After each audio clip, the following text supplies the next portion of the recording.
됩니다. 자, 이번 시간에는 뭐냐면 우리의 산지 지형의 형성 과정을 이해할 수 있다 그랬는데 여기서 나온 게 1차 산맥, 2차 산맥, 저산성, 고위평탄면, 흑산과 돌산 여기에 대해서 이제 배워보도록.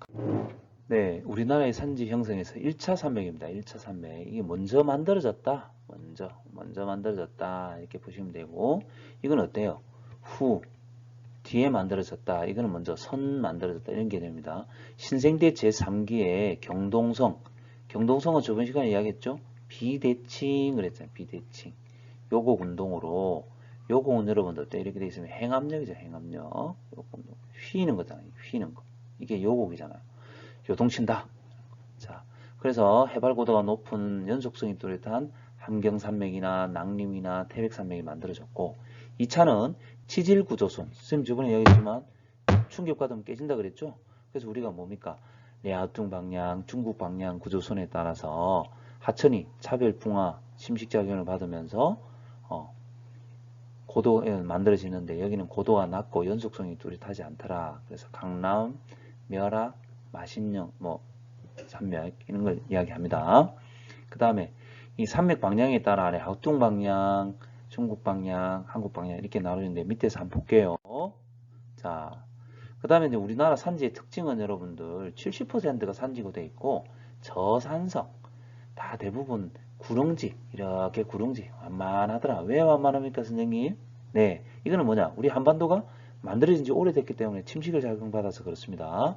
그리고 이제 북동쪽은 산지가 많고 남서쪽은 갈수록 낮더라. 이렇게 이런 지형 때문에 여러분들 하천이 대부분 동에서 황남해로 유입되잖아요. 자, 여기 보시면 한반도가 이제 중생대 대보조산운동 때죠. 이게 대보조산운동 때 뭐가 가입됐습니까? 대보. 화강암이 가입니다. 화강암. 그죠? 땅속에. 근데 요놈이 분출을 못했죠. 분출을 못하고 땅속에 있는 거잖아요. 근데 이제 중생대 지각변동 이후에 오랜 침식을 받아서 위에 있던 게 여러분들 어떻게 해요? 침식받은 거예요. 이게 평탄하게 됐잖아. 평탄하게. 동쪽이나 서쪽의 높이가 같았습니다. 근데 신생대 제3기의 경동성 요곡 운동은 어때? 이쪽은 윤기가 많이 돼요. 여긴 윤기가 작게 됐잖아요. 그러다 보니까 요때 만들어진 거, 처음 만들어진 게 1차 산맥입니다. 만들어지고 나서 이 지질 구조선을 따라 하천이 발달하다 보니까 이 중간중간에 있는 게 뭐냐? 2차 산맥이 되는 거죠. 자, 그래서 여기에 더 오랜 시간을 하다 보니까 땅 속에 있는 여러분들 화강암까지 노출됐잖아요. 이게 이제 무슨 산이 되느냐? 돌산이 되는 거죠. 돌산. 예, 그 다음 여기는 아까 이야기했지만 과거에 이제 또 산들이 평탄화됐던 요런 평탄화됐던 지형이 여기 나타난다 그래서 고위 평탄면, 높은 곳에 나타나는 평탄면. 요거는 2차 산맥입니다. 네. 그래서 여러분들 보시면 알겠지만 여기 뭡니까? 이게 1차 산맥. 먼저 태백산맥과 낭림산맥과 마천정산맥. 이게 뭐죠? 경동성 요곡 운동이 일어나고 나서 들리니까 이 지질 구조선을 따라서 하천이 흐르다 보니까 하천과 하천 사이에 산맥이 만들어진 거예요. 레아뚱 방향이잖아. 추가령 구조고. 골짜기입니다. 골짜기, 추가령 구조고. 여기는 중국 방향이라고 했죠, 쌤이. 무슨 방향? 중국 방향. 여기는 레아뚱 방향. 그죠? 요거는 무슨 방향? 한국 방향이죠. 한국 방향. 자, 이렇게 만들어진 겁니다. 네, 요건 여러분들 이제 했죠. 자, 고위평탄면에 대해서 하는데 요거는 수능이든 모의고사든 꼭 출제되는 겁니다. 높은 곳에 있는 평탄면이다. 평탄면은 따라서 저위평탄면, 중위평탄면, 고위평탄면인데요. 여기는 최소한 해발고도가 700에서 한 1000m 이상 되는 지역에 나타나는 거죠. 이 고위평탄면은 뭐냐? 과거에 이 평탄했던 지형이 신생대 제3기 경동선 요곡 운동으로 융기해서 요 높은 곳에도 그대로 나타나는 거야. 그래서 이걸 갖다 우리는 무슨 지형이냐? 유물지형이다. 그래, 유물지형. 아, 한반도가 과거에 뭐 했다? 평탄해 되었구나. 이런 거. 근데 지금은 여러분들 알죠? 고랭지 채소를 많이 하더라. 계속 배웠습니다. 평창군, 삼양목장 있죠? 삼양목장. 해발 고도가 높은데 등고선의 간격이 넓잖아요. 1000m 이상에. 그런데 이런 평탄한 지역이 뭐냐? 고랭지 채소하는 거죠. 고랭지. 스키장도 이용하고. 그 다음에 이런 데 뭐합니까? 여름에 선을 하고, 그 다음에 구름이 지나가다니까 습하니까 초지 조성하기가 좋아요. 그러다 보니까 풀이 풍부해. 그래서 과거에는 여러분들 젖소를 키웠고 지금은 여러분들 관광상품으로 양떼 목장이 있습니다. 자, 이게 고위평탄면입니다. 평탄하다 그래서 운동장처럼 평탄한 게 아니고 이렇게 높은 곳에 좀 완만하게 있습니다. 이게 또 침식을 받아서 비스듬하게 나타나는 거죠. 예, 요게 어디냐면 여러분들 삼양목장입니다. 그죠? 1972년도에 만들어진 선생님이 얘기했지만 구름이 지나가고 습하고 시원하고 그러니까 예, 조지 조성하기가 상당히 좋은 거죠. 동물 키우기도 좋고. 네. 근데 지금은 여러분들 대관령 일대에 뭘 하느냐? 이렇게 바람이 넘어가기 때문에 영동지방, 속초, 강릉으로 가기 때문에 여기에 풍력 발전을 갖다가 하고 있습니다. 네, 요거는 여러분들 여기 고위평타면인데 강릉에 있는 안반대기라고 합니다. 안반대기. 여름에 왜 해발고도가 높으니까 여름에 기온이 서늘하죠. 선생님이 저번에 얘기했잖아요. 이렇게 돼 있으면 100m 올라갈 때마다 100m 해발고도가 올라갈 때마다 온도는 어때? 0.5도씩 어떻게 된다? 내려간다 이렇게 됐잖아요. 그럼 여기가 여러분들 여름에 30도다 강릉이. 그러면 여기 여러분들 약 한 1000m 올라간다 그러면 얼마야? 1000m가 5도 빼니까 여기는 25도잖아요. 그죠? 시원하죠? 네. 그래서 여름철에 서늘하니까 배수줘야 한다. 왜? 겨울에 고온다스방 지역에서 하면 배추가 썩어버리겠죠. 썩어버리기 때문에 그래서 여러분 서늘한 고냉지 채소를 합니다. 네. 그 다음에 이런 지형을 이용해서 여러분들 뭡니까? 강원도 평창올림픽이 2018년도에 열렸잖아요. 스키장으로 열렸잖아요. 고위평타면 지역에. 네. 그 다음에 여러분들 어때? 이렇게 여름에 시원하니까 고냉지. 고냉지의 재배도 하겠지만 여러분들 휴양지로 이용되는 거죠. 네. 그 다음에 이제 돌산에 대해서 해보겠습니다. 돌산. 돌산은 여러분들 중생대에 간입된 화강암이 땅속에 있었어요. 이건 여러분들 무슨 암이냐? 심성암이라고 그래요. 심성암. 땅속에서 깊은 곳에 만들어졌기 때문에. 근데 용암이 땅 밖으로 나오면 이게 분출합니다. 분출돼서 현무암, 제주도 현무암. 오늘 보니까 성산일조공에 불이 났다는데요. 네, 여러분들 수학여행 갔을 때는 원상 회복이 돼야 되는데, 그죠? 대표적으로 북한산, 설악산, 금강산이 돌산이다. 이렇게 돼 있었는데 중생대 화강암이 어떻게 된 겁니까? 요 화강암이죠, 화강암. 네, 이렇게 만들어지는 것 같고, 그 다음에 여기 어때? 위에 있던 흙들이 이건 풍화작용을 받은 겁니다.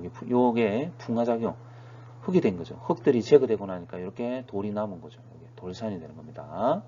자, 이게 금강산. 그죠? 금강 12,000보. 여기 설악산입니다. 그죠? 설악산. 비룡폭포 같은 것때 설악산 돌산이죠? 자, 이거 보면 여러분들 설악산에 무슨 바위냐? 울산바위입니다. 울산바위. 울산바위 보니까 여러분들 화강암이죠, 이게.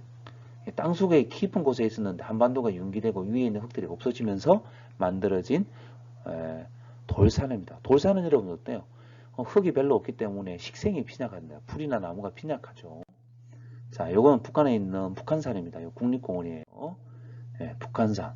돌산이잖아요. 원래는 땅속에 있었는데 북한산에 있는 인수복.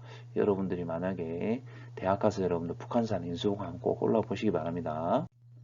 네, 그 다음에 이제 흑산이 나오는데요.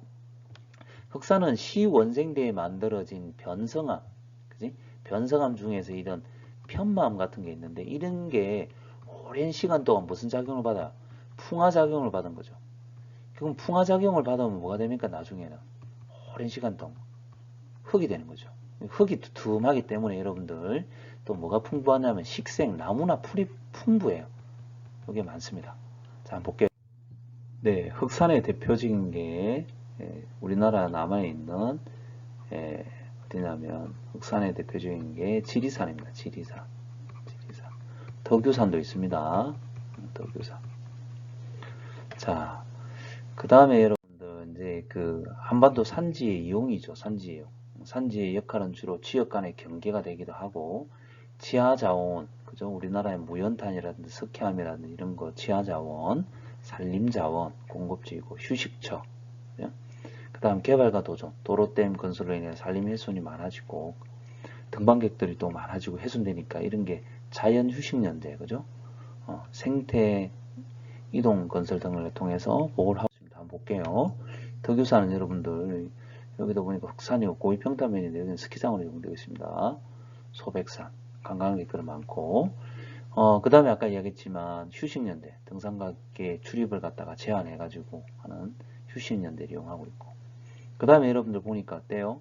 이게 도로를 내면서 동식물들이 갈 수 있도록 이렇게 생태 도로를 만들어 놨잖아요.